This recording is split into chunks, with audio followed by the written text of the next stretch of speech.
The Most Magnificent Thing, written and illustrated by Ashley Spires.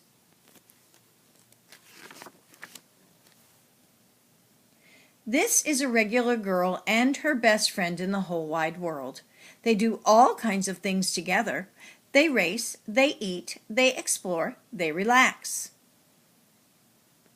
She makes things, he unmakes things. One day, the girl has a wonderful idea. She is going to make the most magnificent thing. She knows just how it will look. She knows just how it will work. All she has to do is make it, and she makes things all the time. Easy peasy. First, she hires an assistant.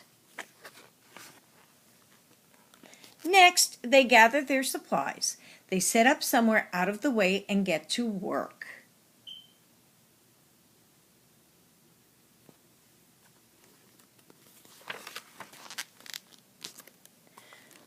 The girl tinkers and hammers and measures, while her assistant pounces and growls and chews.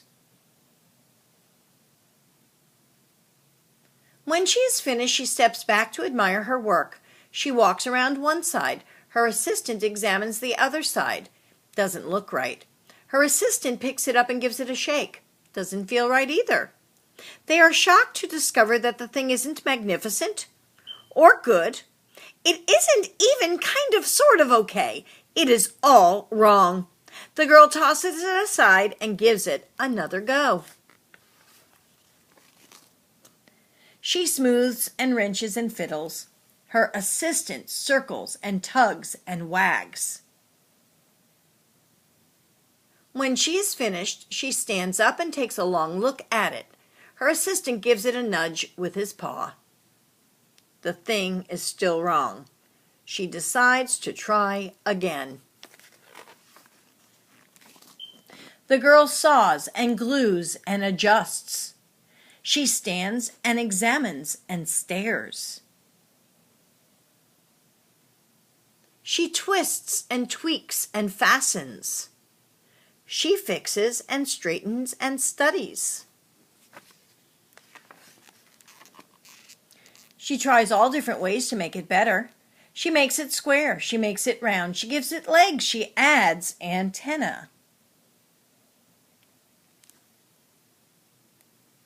She makes it fuzzy. She makes it long, short, rough, smooth, big, small. One even smells of stinky cheese, but none of them are magnificent.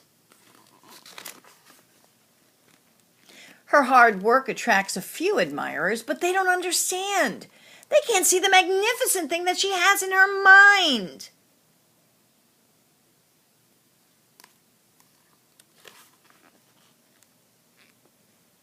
The angrier she gets, the faster she works. She smashes pieces into shapes. She jams parts together. She pummels the little bits in.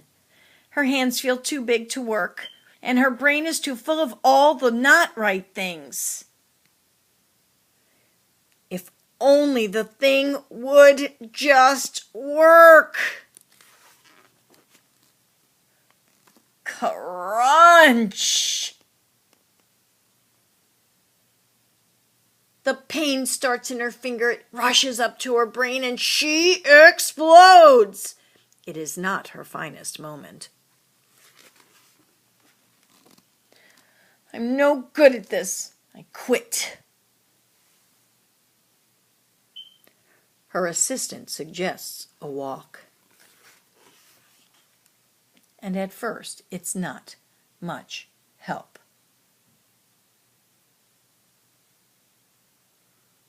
But before long, she starts to feel different.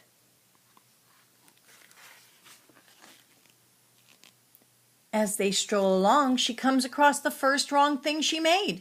The bad feelings are about to start all over again. And then she notices something surprising. There are some parts of the wrong things that are quite right. The bolts on one, the shape of another, the wheel-to-seat ratio of the next, they're all sorts of parts that she likes. By the time she reaches the end of the trail, she finally knows how to make the thing magnificent. She gets to work. She works carefully and slowly, tinkering, hammering, twisting, fiddling, gluing, painting. Her assistant makes sure there are no distractions. This is the perfect thing to ward off bears. This will stop that leak. This one's all wet. The afternoon fades into evening, and finally she finishes. She alerts her assistant.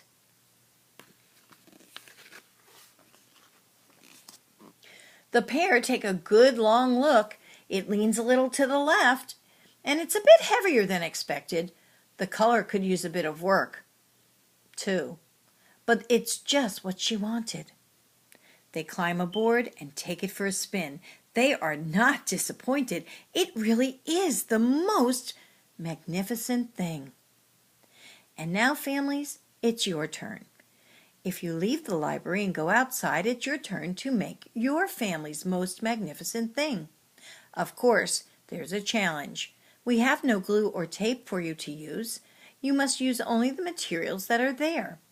So the challenge is, how do you attach all of those magnificent parts so that you can have your family's most magnificent thing?